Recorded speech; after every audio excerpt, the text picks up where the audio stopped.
जय श्री राधे श्याम। आज के वीडियो में हम बात करेंगे हारे का सहारा बाबा श्याम हमारा श्री खाटू नरेश की। अगर आप भी खाटू जाने का सोच रहे हैं तो ये वीडियो आपके लिए बहुत ही यूज़फुल है। आज के इस वीडियो में हम जानेंगे कि खाटू धाम कैसे पहुँचें, खाने पीने और रहने का क्या अरेंजमेंट है, और जानेंगे क्या है श्री खाटू श्याम की हिस्ट्री और क्या रहस्य है श्याम कुंड का, और भी बहुत कुछ। तो बने रहिए वीडियो में। तो दोस्तों, खाटू धाम राजस्थान के सीकर में स्थित है, और यदि आप कहीं से भी आ रहे हैं तो नज़दीकी रेलवे स्टेशन रिंगस है, और इस वक्त हम जयपुर रेलवे स्टेशन पर मौजूद हैं। और यदि आपके यहाँ से डायरेक्ट ट्रेन रिंगस के लिए नहीं है तो आप जयपुर आ सकते हैं। जयपुर से खाटू की दूरी करीब 80 किलोमीटर है। तो आइए आपको बताते हैं कि जयपुर से अब खाटू नरेश कैसे पहुँचें। तो जयपुर रेलवे स्टेशन से आपको ऑटो रिक्शा करके सिंधी कैंप बस स्टैंड जाना होगा। वहाँ से आपको एसी बस, प्राइवेट बस और स्टेट रोडवेज बस मिल जाएंगी, और इनका किराया 80 रुपये से लेके 150 रुपये तक है। ये बस आपको रिंगस छोड़ देगी।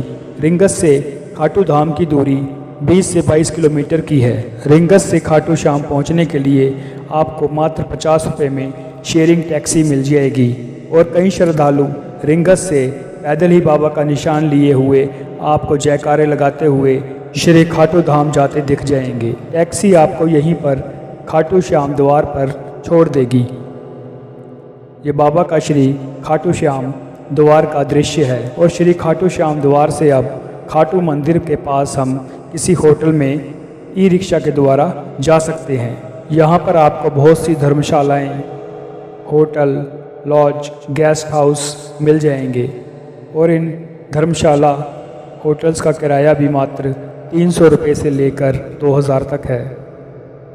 तो आइए आपको कुछ धर्मशालाएं और कुछ रूम विज़िट करवाते हैं, और आपको बताते हैं क्या है किराया इन रूम्स का। ये एक धर्मशाला है, और यहाँ पर रूम आपको 400 रुपये से लेकर 1500 रुपये तक मिल जाएंगे, और सीज़न के अकॉर्डिंग ये रेट कम ज़्यादा हो सकते हैं। आइए एक और धर्मशाला में चलते हैं और जानते हैं वहाँ के रेट।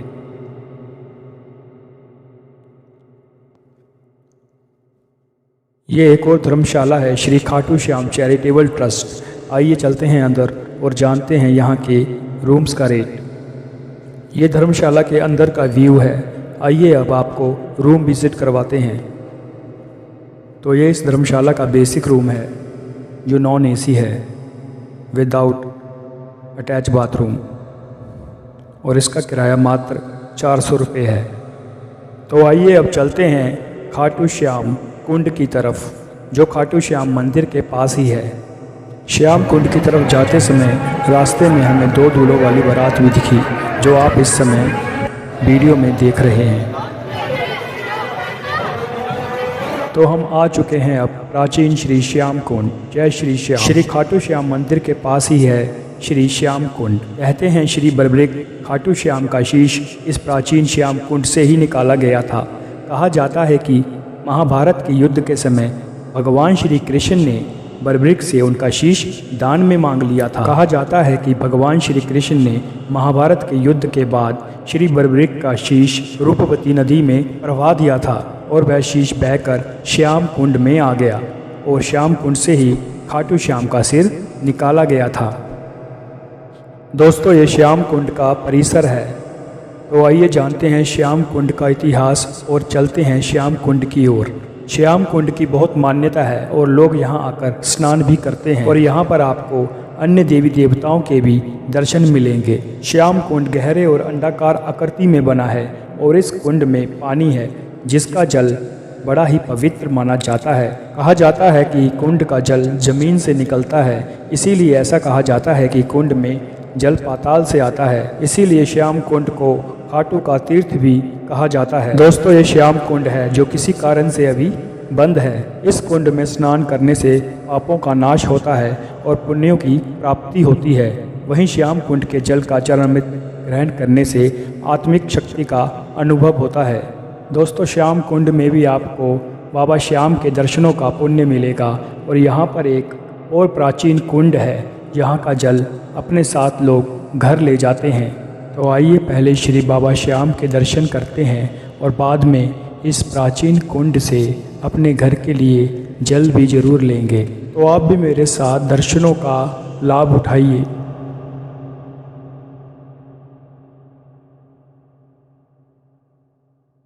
दोस्तों, आप जब भी खाटू धाम आएँ तो श्री श्याम कुंड का पवित्र जल अपने घर ले जाना ना भूलें।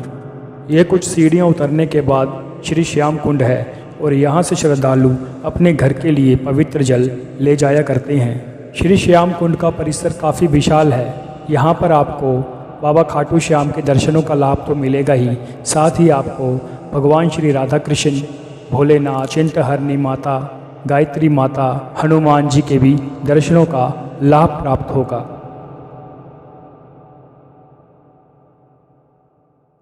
श्री श्याम कुंड के दर्शनों के बाद आइए अब चलते हैं बाबा श्याम के दर्शनों के लिए।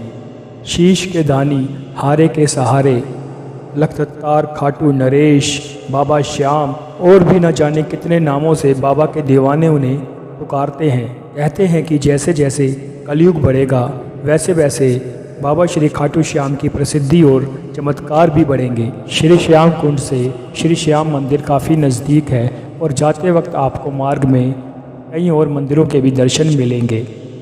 तो आइए चलते चलते आपको श्री बाबा खाटू श्याम का इतिहास भी बता देते हैं। पौराणिक मान्यताओं के अनुसार श्री श्याम बाबा का इतिहास महाभारत के काल से जुड़ा हुआ है। पहले इनका नाम बर्बरिक था। बर्बरिक महाभारत के महाबलशाली गदाधारी भीम के पौत्र थे। अपने जीवन के बाल्यकाल से ही बर्बरिक साहसी और वीर थे। बर्बरिक के पिता का नाम घटोत्कच था, जो भीम के पुत्र थे। बर्बरिक ने युद्ध कला अपनी माता मोरवी से सीखी थी। दोस्तों, हम दर्शनों के लिए लाइन में लग चुके हैं और आपको इतिहास भी बताते जाएंगे। बर्बरिक की कठोर तपस्या से उन्हें 3 अबोध बाणों का वरदान प्राप्त था। इनके बाणों में इतनी शक्ति थी कि जिस भी लक्ष्य को साध कर इन्हें छोड़ा जाता था, वह बाण अपना लक्ष्य भेद कर वापस बर्बरिक के पास आ जाते थे और बर्बरिक को हराना किसी के भी बल में नहीं था। जब कौरवों और पांडवों के मध्य महाभारत शुरू हो गया था, तब बर्बरिक ने अपनी माता से युद्ध में शामिल होने की आज्ञा मांगी। बर्बरिक की माता भी श्री मोरबी अपने पुत्र के बल से भली भांति परिचित थी। इसीलिए माता मोरबी ने अपने पुत्र से कहा कि युद्ध में जो भी पक्ष निर्बल हो, तुम उसी पक्ष में युद्ध लड़ना, मतलब जो भी हार रहा हो उसी का साथ देना। इसीलिए बाबा को हारे का सहारा कहा जाता है। बर्बरिक अपनी माता से आशीर्वाद प्राप्त करके कुरुक्षेत्र की ओर निकल पड़े।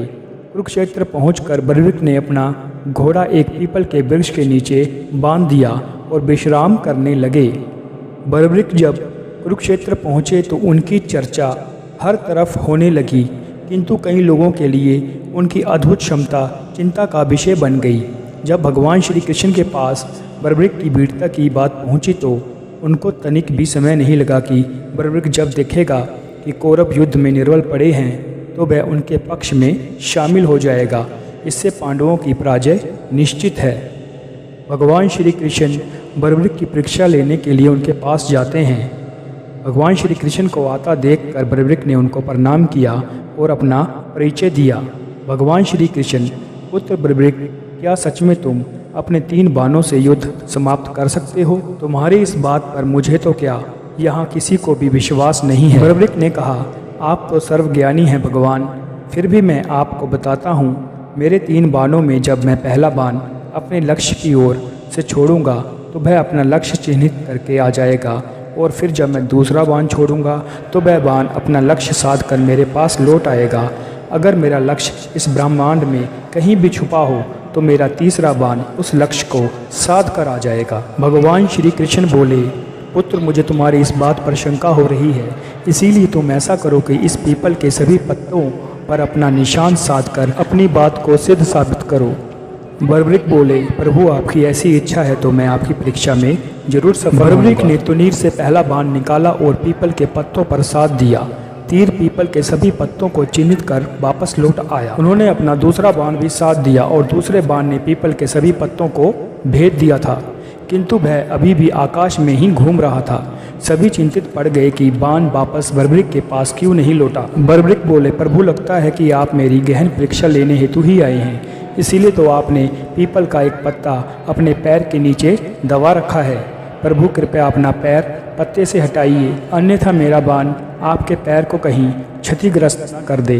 बर्बरिक के इस कथन को सुनकर भगवान श्री कृष्ण भी तनिक सोच में पड़ गए और अपना पैर पत्ते से हटा लिया। पैर हटाते ही बाण ने अपना लक्ष्य साध दिया। ये दृश्य देखकर चारों ओर बर्बरिक के नाम की जय जयकार होने लगी। भगवान श्री कृष्ण ने बर्बरिक को आशीर्वाद दिया, किंतु सोच में भी थे कि किस तरह खाटू श्याम जी बर्बरिक को युद्ध में शामिल होने से रोका जाए। संध्या काल के समय बर्बरिक पीपल के पेड़ के नीचे साधना में लीन थे। उसी समय भगवान श्री कृष्ण ने ब्राह्मण वेश धारण करके बर्बरिक के पास याचक के रूप में दान मांगने गए और कहा।